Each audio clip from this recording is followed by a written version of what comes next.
एक हसरत थी कि हम भारत को परम वैभव तक, भारत को श्रेष्ठ भारत के रूप में स्थापित करते हुए देख सके। 1000 वर्षों के अंदर वह 1000 वर्ष विदेशी आक्रांताओं का सामना करते हुए, गुलामी की जंजीरों को तोड़ते हुए व्यतीत हो गए। एक कालखंड ऐसा भी आया था जब लोगों ने मान लिया था कि गुलामी हमारी नियति बन चुकी है, अब हम इससे मुक्त नहीं हो पाएंगे। लेकिन भारत की चेतना, सुप्त चेतना ने अंगड़ाई ली। भारत फिर उठ खड़ा हुआ। आज स्वतंत्र भारत में आजादी के अमृत काल के दौरान भारत ने प्रधानमंत्री मोदी जी के नेतृत्व में जिस लड़ाई को आगे बढ़ाया है, जिस अभियान को आगे बढ़ाया है, हम सब भारतवासियों का दायित्व बनता है। किसी अभियान में भारत का भी और सनातन धर्म का भी कल्याण है। याद रखना, ये दोनों एक दूसरे के पूरक हैं। भारत का हित होगा तो सनातन धर्म का हित होगा, और सनातन धर्म का हित होगा तो भारत का हित होगा। दोनों अलग अलग करके नहीं देखे जा सकते। सनातन धर्म मजबूत होगा तो विश्व मानवता के कल्याण का मार्ग मजबूत होगा। सनातन धर्म की मजबूती के लिए भारत की मजबूती आवश्यक है, और भारत की मजबूती के लिए आवश्यक है कि उस भाव और भंगिमा के साथ कार्य करने वाले लोग मिले। ऐसे लोगों के हाथों में,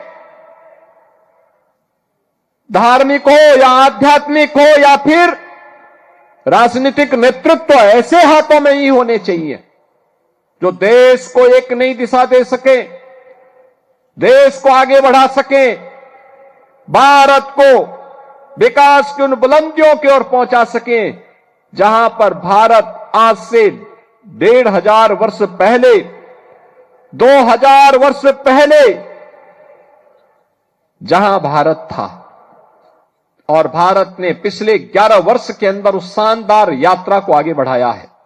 कोई सोचता था आज से 5 साल पहले, 10 साल पहले कि अयोध्या में राम मंदिर का निर्माण होगा? लोगों के लिए कल्पना थी। संघर्ष सनातन धर्मावलंबी करता था, लेकिन वो ये नहीं मानता था कि ये हो पाएगा। अच्छी सरकार चुनी गई, बन गया ना डबल इंजन की सरकार, डबल ताकत के साथ, डबल स्पीड के साथ कैसे बढ़ती है। गुलामी की बेड़ियां तोड़ डाली गई, गुलामी के ढांचे नष्ट हो गए। अयोध्या में रामलला का भव्य मंदिर का निर्माण हो गया और सनातन धर्म की ध्वजा पताका उसके ऊपर फहरा रही है। यह है भारत का वैभव जो प्रत्यक्ष दिखता है। कोई सोचता था काशी में, काशी विश्वनाथ धाम, आज से 10 साल पहले कोई जाता था, 10 श्रद्धालु एक साथ आने में कठिनाई होती थी, 50 लोग नहीं जा सकते थे। आज काशी विश्वनाथ धाम में 50,000 श्रद्धालु एक साथ जा सकता है, दर्शन कर सकता है। इस समय 1.5 से लेकर 2 लाख श्रद्धालु प्रतिदिन वहां दर्शन कर रहा है। अयोध्या में 1.5 से 2 लाख श्रद्धालु प्रतिदिन दर्शन कर रहा है। कोई भय नहीं, कहीं कंजेशन नहीं, कहीं पर अफरा तफरी नहीं। और प्रयागराज में समरसता का क्या अद्भुत नजारा है। मौनी अमावस्या में 4.5 करोड़ श्रद्धालुओं ने संगम में स्नान किया। 4.5 करोड़। दुनिया के कई देशों की आबादी 4.5 करोड़ नहीं है, जहां हमारे यहां एक दिन में लोग संगम में, त्रिवेणी में आस्था की डुबकी लगा रहे हैं। यह भारत में ही हो सकता है। ये संतों का प्रताप है, इनकी साधना का प्रतिफल है, राजनीतिक नेतृत्व के द्वारा दिया गया मार्गदर्शन है, और आने वाले हर श्रद्धालु को सुविधाजनक तरीके से उसकी आस्था का सम्मान करते हुए अपने कार्यक्रम को आगे बढ़ाया जा रहा है। पिछला एक सहस्त्राब्दी यानी 8वीं सदी से लेकर के 19वीं सदी तक भारत ने गुलामी की बेड़ियों को और विदेशी आक्रांताओं को झेला है। अब अगला 1000 वर्ष ये भारत का वर्ष है, सनातन धर्म को परम वैभव तक ले जाने का वर्ष है और इसी के लिए हम सबको अब कार्य करना है, मिलकर के कार्य करना। 1000 वर्ष तक दुनिया के अंदर केवल और केवल भारत का डंका होना चाहिए, भारत का सनातन धर्म का डंका बचना चाहिए। इसके लिए हम सबको कार्य करना होगा और इसी का आह्वान करने के लिए आज मैं भी आया हूं इस भंडारा कार्यक्रम में। इसीलिए मैं भी आया हूं। यह काम केवल राजनीतिक नेतृत्व का मात्र नहीं है, समाज का भी है। प्रधानमंत्री जी जब कहते हैं ना विकसित भारत बनाने के लिए, विकसित भारत बनेगा तब जब हरियाणा विकसित होगा, मुरथल विकसित होगा। आपने देखा होगा ना यहां पे इस नागे वाले धाम में, बाबा नागे वाले धाम में, मुरथल में लोग यहां पर सिद्ध योगी बाबा बुद्धनाथ जी महाराज की प्रेरणा से कोई नॉन वेज इस्तेमाल नहीं करता। कितनी बड़ी बात है। एक संत ने प्रेरणा दी और उस प्रेरणा का परिणाम क्या है? उनका आशीर्वाद यहां बरसता है। ये धाम बन गया, वीरान जगह आज धाम बन गया। क्या आध्यात्मिक ऊर्जा है। आप सबकी उपस्थिति उस आध्यात्मिक ऊर्जा के तेज को और आगे बढ़ाता है। अगर यह निर्णय मुरथल ले सकता है तो यह निर्णय नहीं ले सकते कि हम इस क्षेत्र में नशा भी नहीं होने देंगे। नशा, युवा पीढ़ी को नशा से बचाएंगे। याद करना, नशा नाश का कारण है। नशा नाश का कारण है। देश का दुश्मन जब देश के खिलाफ कोई षड्यंत्र नहीं कर पा रहा है, कोई षड्यंत्र का मतलब अब उसे मालूम है कि सेना के बल पर वो भारत को नहीं दबा सकता, क्योंकि भारत के अंदर एक मजबूत सरकार है मोदी जी के नेतृत्व में। अगर किसी दुश्मन ने दुस्साहस किया तो उसमें मिट्टी में मिलाने की सामर्थ्य आज भारत के अंदर है, भारत के बहादुर जवानों के अंदर है। भारत की सेना, भारत के अर्धसैनिक बल के जवान, भारत के पुलिस के जवान उस दुश्मन को ऐसा मिट्टी में मिलाते हैं कि कहीं उसको कब्र लगाने के लिए जगह भी नहीं मिल पाती है। इसलिए वह सामने नहीं लड़ना चाहता है, चोरी छुपे वह भारत की नौजवान पीढ़ी को खराब करना चाहता है। कहते भी है ना, किसी देश के भविष्य को देखना तो वहां के युवाओं को देख लो, उनके विजन को देख लो, उनके हौसलों को देख लो। युवा अगर उत्साही है, युवा के मन में देश और समाज के प्रति कुछ कर गुजरने की तमन्ना है, तो उस देश का भविष्य उज्जवल है। जहां पे युवा शक्ति हताश हो, निराश हो, नशे की चपेट में हो, उसका कोई भविष्य नहीं हो सकता, कोई भविष्य नहीं हो सकता। याद करना, कोई अधिकार नहीं है हम लोगों को अपने युवाओं के भविष्य के साथ खिलवाड़ करने का। किसी को नहीं है, किसी को नहीं होना चाहिए। और इसीलिए मैं आप सबसे कहूंगा, एक अभियान चलना चाहिए नशे के खिलाफ, उन कुरीतियों के खिलाफ, जो समाज को अंदर अंदर खोखला बना रहा है, उन कुरीतियों के खिलाफ जो समाज को चौराहे पर खड़ा करके हताशा और निराशा की गहरी खाई की ओर धकेल रहा है। जीवन हताशा और निराशा का नाम नहीं है। जीवन तो उत्साह और उमंग का नाम है, श्रद्धा और समर्पण का नाम है, आगे बढ़ने के लिए एक नई प्रेरणा का नाम है। अपनी विरासत पर गौरव की अनुभूति करते हुए नित्य नवीन नवाचार के साथ नए प्रयोग करते हुए आगे बढ़ने का नाम ही जीवन है। याद करिए, धर्म केवल उपासना विधि नहीं है। उपासना विधि व्यक्ति की स्वयं की उपासना हो सकती है, उसको थोपा नहीं जाता है, लेकिन धर्म का जो व्यापक स्वरूप है वह बृहद है, यतो अभ्युदय निःश्रेयस्य, यानी जिसमें दोनों की सामर्थ्य हो। अभ्युदय का मतलब सांसारिक उत्कर्ष। इस जीवन में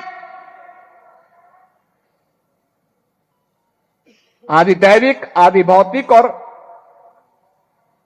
आध्यात्मिक तीनों प्रकार के विकास की प्रक्रिया को आगे बढ़ाना।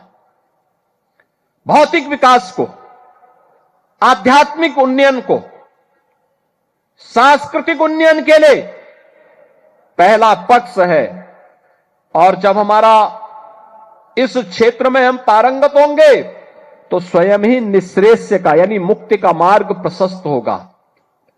मुक्ति एक सन्यासी के लिए, एक योगी के लिए समाधि है। एक छात्र के लिए अपने जीवन में पारंगत होना, अपनी एक क्लास से दूसरी क्लास में पारंगत होना, पास होना, सफलता की नई ऊंचाइयों को प्राप्त करना, यह उसके जीवन का हिस्सा है। यही उसके जीवन का उमंग है। एक क्लास से पास हुआ, दूसरी क्लास में गया, उसके पहली क्लास से मुक्ति मिली, अगली क्लास में नए जीवन की शुरुआत उसने प्रारंभ की। यानी दोनों, हमें अभ्युदय के लिए भी कार्य करना है और निःश्रेयस्य के लिए भी कार्य अपने आप होता हुआ दिखाई देगा। और इसी के लिए भगवान श्री कृष्ण ने कहा था, यही कुरुक्षेत्र की धरती पर कि कर्मण्येवाधिकारस्ते मां फलेषु कदाचन। यही है उसका भाव। कर्म करिए, अच्छा कर्म करेंगे अच्छा फल प्राप्त करेंगे, बुरा कर्म करेंगे तो उसको आपको कोई ताकत उस पाप से वंचित नहीं कर सकती। उस पाप को, वो पाप आपको घेरेगा ही घेरेगा। अच्छा करेंगे, आपके पुण्य पर कोई डकैती नहीं डाल पाएगा, कोई नहीं डकैती डाल पाएगा। और इसीलिए अच्छा करने के लिए हमें कार्य करना होगा। अच्छा करने के लिए गलत नहीं करेंगे, सही करेंगे, नशा के खिलाफ अभियान चलाएंगे, जन जागरण के एक व्यापक अभियान के साथ चल रहे धर्मांतरण के वैध और राष्ट्र विरोधी गतिविधि को कंट्रोल करेंगे। डेमोग्राफी बदलने की जो साजिश हो रही है, लव जिहाद के नाम पर हमारी बेटियों के साथ जो खिलवाड़ किया जा रहा है, इसको रोकेंगे, सख्ती से रोकेंगे, जागरूक करेंगे परिवारों को संस्कारित करेंगे और संस्कारवान परिवार के माध्यम से एक सशक्त राष्ट्र के निर्माण की दिशा में जो प्रवर्तमान अभियान है, इस अभियान में हम भी योगदान देंगे। यह हमारे योगियों को, पूज्य संतों को और समाज के जागरूक नागरिकों को इस दिशा में आगे बढ़ना होगा। और इसकी शुरुआत होती है नशा के खिलाफ अभियान से। जो मैंने कहा, नशा नाश का कारण है, पूरी पीढ़ी को खोखला बना देता है, उसकी सोचने समझने की सामर्थ्य को नष्ट कर डालता है, उसे तमाम प्रकार के पाप कर्मों के लिए प्रेरित करता है।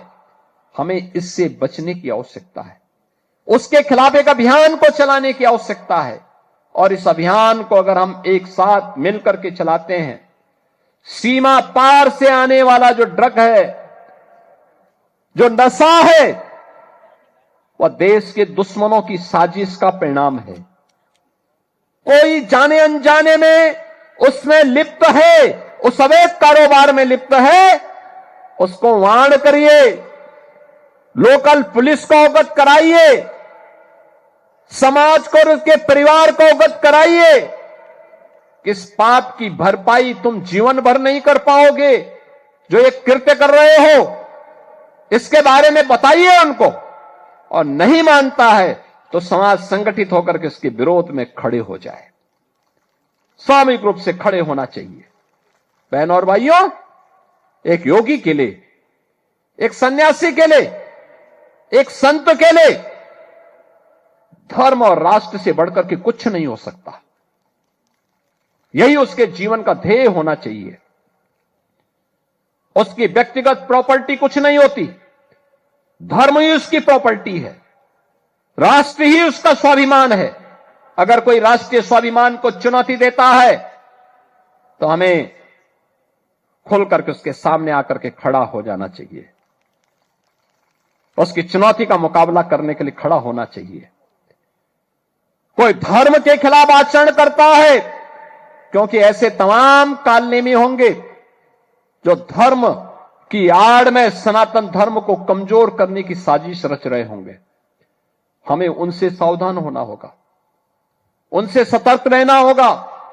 अगर हम सतर्क हैं तो कोई आने वाले समय में हमारी जो यात्रा चल रही है, आज भारत एक नई आभा के साथ आगे बढ़ रहा है।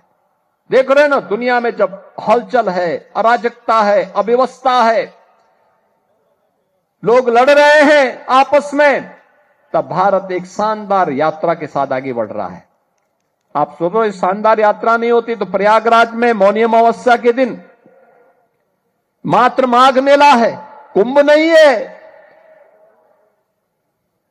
कल यानी 18 जनवरी को मौनी अमावस्या के दिन 4.5 करोड़ श्रद्धालु वहां आकर के संगम में आस्था की डुबकी लगाया है। 4.5 करोड़। और गंगा जल क्या अविरल और निर्मल है। हमारा दायित्व बनता है कि हम हर उस प्रतीक को सम्मान दें जो हमारे ऋषि मुनियों ने, संतों ने, शास्त्रों ने जिसके लिए हमें प्रेरित किया। किसी को क्या अधिकार मिल सकता कि हमारी देवतुल्य नदियों को प्रदूषित करे, उनकी अविरलता को दूषित करे, बाधित करे। हमें किसी को अधिकार नहीं देना चाहिए। हमारा भी दायित्व बनता है कि तालाब है उसका संरक्षण करें। भाई, तालाब के माध्यम से केवल वो तालाब जल ही नहीं दे रहा, जल का संरक्षण करने का काम भी करता है, सरप्लस वाटर को संरक्षित करता है। और जब संरक्षित करता है तो वही जल फिर आपके काम आता है, ग्राउंड वाटर ही फिर आपके काम आता है। अगर आप बैंक में पैसा जमा नहीं करेंगे और आपको कभी जरूरत पड़ गई पैसे की, आप बैंक में जाएंगे, बैंक आपको पैसा दे देगा क्या? नहीं देगा। ऐसे ही स्थिति हमारे जीवन की भी होती है। हमने जल संरक्षित किया नहीं और हम चाहेंगे कि हम जल लेते जाएं, और एक समय जब भूगर्भीय जल समाप्त हो जाएगा तब कहां जाएंगे आप? इसलिए तालाबों पे कब्जा मत होने दीजिए, उसका संरक्षण करिए, वहां जल शुद्ध हो जाए, इसके लिए देसी पद्धति अपनाइए, नदियों को पुनर्जीवित करिए। मैं देख रहा था हरियाणा में तो सरस्वती नदी को पुनर्जीवित करने का काम हुआ। मैं पेवा में गया था, बापू शेरनाथ जी बापू के आश्रम में। क्या देखा मैंने वहां, सरस्वती जी का कितना पावन धारा वहां देख रही थी। कभी ये सरस्वती महानदी थी, जैसे गंगा जी है, जैसे यमुना जी है, ऐसी ये धारा बहती थी यहां से लेकर के खंबात की खाड़ी तक, लुप्त हो गई। हमारा दायित्व बनता है कि अपनी नदी संस्कृति को जीवित करें, पर्यावरण के संरक्षण के लिए कार्य करें। ये प्लास्टिक दुश्मन है, दुश्मन पर्यावरण का। इसके खिलाफ अभियान चलना चाहिए। हमें एक अभियान चलाना चाहिए। जीवन शॉर्टकट का मार्ग नहीं हो सकता, चुनौती का मार्ग होता है। राम की मर्यादा संघर्षों से है,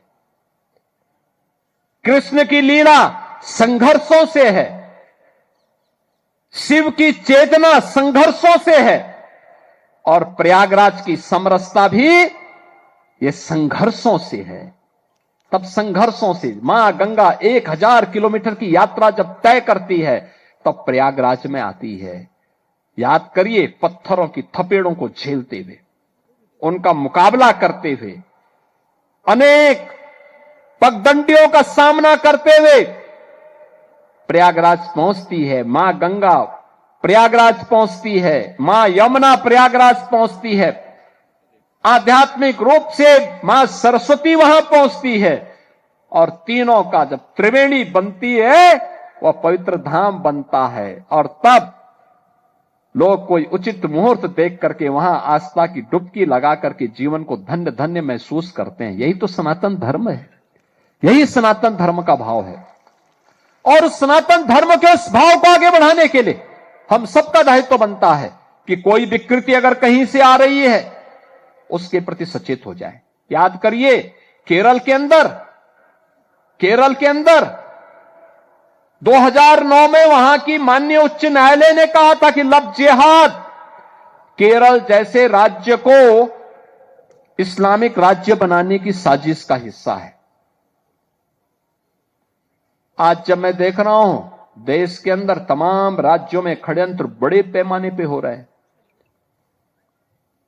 हमारे संयुक्त परिवारों की परंपरा पहले परिवार को संस्कारित करके आगे बढ़ने के लिए प्रेरित करती थी। धीरे धीरे करके वह परिवार की, संयुक्त परिवारों की परंपरा खंडित होती गई। आज वह भी विखंडित होती दिखाई दे रही है। उसे जीवित करने की आवश्यकता है। धामों के संरक्षण और स्वच्छता के प्रति हमें जागरूक होना पड़ेगा। उनकी पवित्रता को और उनकी मर्यादा को बनाए रखना पड़ेगा। पूरा देश अगर अयोध्या आ रहा है इसलिए क्योंकि अयोध्या धाम में आज भी उसको प्रभु श्री राम की मर्यादा का स्मरण होता है, तो अयोध्या धाम की ओर उमड़ पड़ता है। लाखों लोग प्रतिदिन आ रहे हैं, आज भी आ रहे हैं। याद करिए, 2 वर्ष पहले प्रधानमंत्री मोदी जी ने अयोध्या में रामलला के भव्य मूर्ति की प्राण प्रतिष्ठा का कार्यक्रम संपन्न किया था। इससे पहले 2020 में अयोध्या में भव्य राम मंदिर के लिए शिलान्यास का कार्यक्रम संपन्न हुआ था, भूमि पूजन का कार्यक्रम संपन्न हुआ था, और तब से अब तक 45 करोड़ श्रद्धालु अकेले अयोध्या धाम आया है दर्शन करने के लिए। 45 करोड़। याद करना, कमी श्रद्धालु में नहीं है, कमियां हम लोगों में है जो उनको अपने इस आध्यात्मिक और सांस्कृतिक चेतना के साथ जोड़ नहीं पा रहे हैं। अन्यथा जहां भी सुविधा मिली, जहां उसे लगा कि हां यहां पे कुछ नयापन है देश के लिए, समाज के लिए, सनातन धर्म के लिए, वहां पर वह श्रद्धालु आकर्षित होकर के जा रहा है। काशी में काशी विश्वनाथ धाम हो, अयोध्या में अयोध्या धाम हो, प्रयागराज हो या ब्रजभूमि हो, हर ओर श्रद्धालु जनों के मन में आस्था का भाव, और हमारा दायित्व बनता है हर मंदिर को एक धाम के रूप में स्थापित करें। और यहां पर जो काम महंत मसाणनाथ जी महाराज ने यहां पर बाबा नागे वाले धाम में, मुरथल में जिस प्रकार का कार्य करके दिखाया है, यह अद्भुत है। और कितनी भव्य प्रतिमाओं को उन्होंने यहां पे रखा है। ये हजारों की संख्या में संतों की उपस्थिति, योगेश्वरों की उपस्थिति, हरियाणा सरकार की उपस्थिति, यहां के जनप्रतिनिधियों का श्रद्धा भाव, हजारों की संख्या में श्रद्धालु जनों की उपस्थिति, उन पूज्य सिद्ध योगियों के प्रति श्रद्धा और समर्पण का एक अनुपम उदाहरण है। यह सचमुच अभिनंदनीय है। लेकिन मैं आप सबसे कहूंगा, कि जो भी विकृति सनातन धर्म को कमजोर करेगी और हमारी इस 1000 वर्ष की शानदार यात्रा में बाधक बनेगा, हर भारतवासी का दायित्व बनता है, हर सनातन धर्मावलंबी का दायित्व बनता है, हम उसके खिलाफ मोर्चाबंदी लेकर के उसको बाहर का रास्ता दिखाएं और अपनी शानदार यात्रा को आगे बढ़ाएं, जिससे भारत को प्रधानमंत्री मोदी जी ने अगले 25 वर्ष की कार्य योजना बनाई है। यानी 21 वर्ष के बाद जब देश अपनी आजादी का शताब्दी महोत्सव मनाएगा, तो शताब्दी महोत्सव का हमारा लक्ष्य विकसित भारत होगा। विकसित भारत आर्थिक रूप से तो दुनिया की एक ताकत रहेगी ही रहेगी, लेकिन विकसित भारत के साथ ही याद करना हमें आध्यात्मिक रूप से भी, सांस्कृतिक रूप से भी, धार्मिक रूप से भी और समाज जीवन के प्रत्येक पक्षों को ध्यान में रख करके हमें उस विकसित भारत की परिकल्पना को एक भारत श्रेष्ठ भारत के रूप में आगे बढ़ाने की इस अभियान का हिस्सा बनना पड़ेगा और ये सभी लोगों की सामूहिक जिम्मेदारी का हिस्सा होगा। इस विश्वास के साथ मैं एक बार फिर से जिस बारे में आज यहां पर योगी महासभा के उपाध्यक्ष बाबा बस्तनाथ पीठ रोहतक के श्री महंत योगी बालकनाथ जी महाराज ने कहा, योगी महासभा के शताब्दी महोत्सव के कार्यक्रम प्रारंभ होने वाले हैं और उस कार्यक्रम की दिशा में एक व्यापक कार्य योजना आगे बढ़ेगी। इस विश्वास के साथ हम सब हर नाथ योगी को, हर सनातन धर्मावलंबी को, हर खड़ दर्शन संप्रदाय से जुड़े हुए हर योगेश्वरों, संतों, धर्माचार्यों का सहयोग लेके हम सबको आगे बढ़ने की तैयारी करनी चाहिए और राष्ट्र चेतना के उद्गम के रूप में हम सबको अपने आप को प्रस्तुत करना चाहिए। इस विश्वास के साथ मैं आज के इस अवसर पर यहां पर मूर्ति प्राण प्रतिष्ठा कार्यक्रम और आत्मान भंडार कार्यक्रम के अवसर पर आप सभी का हृदय से अभिनंदन करता हूं। जिन पूज्य संतों का आज यहां पर मूर्ति प्राण प्रतिष्ठा का कार्यक्रम संपन्न हो रहा है, सिद्ध बाबा बुद्धनाथ जी महाराज, सिद्ध बाबा कृष्णनाथ जी महाराज, सिद्ध बाबा बीरनाथ जी महाराज, सिद्ध बाबा बृहस्पतिनाथ जी महाराज, सिद्ध बाबा स्वरूपनाथ जी महाराज, सिद्ध बाबा मुन्नानाथ जी महाराज, सिद्ध बाबा सुनहरा नाथ जी महाराज, इन सभी पूज्य संतों और योगेश्वरों के श्री चरणों में नमन करते हुए मैं यहां के श्रीमंत बाल योगी मसालनाथ जी महाराज को इस पूरे कार्यक्रम के प्रति हृदय से एक सफल आयोजन के लिए बधाई और शुभकामनाएं देते हुए कल बसंत पंचमी का आयोजन भी है। आप सभी को, सभी हरियाणा वासियों को, उत्तर प्रदेश वासियों को बसंत पंचमी की भी मंगलमय शुभकामनाएं देता हूं। अपनी वाणी को देता हूं विराम।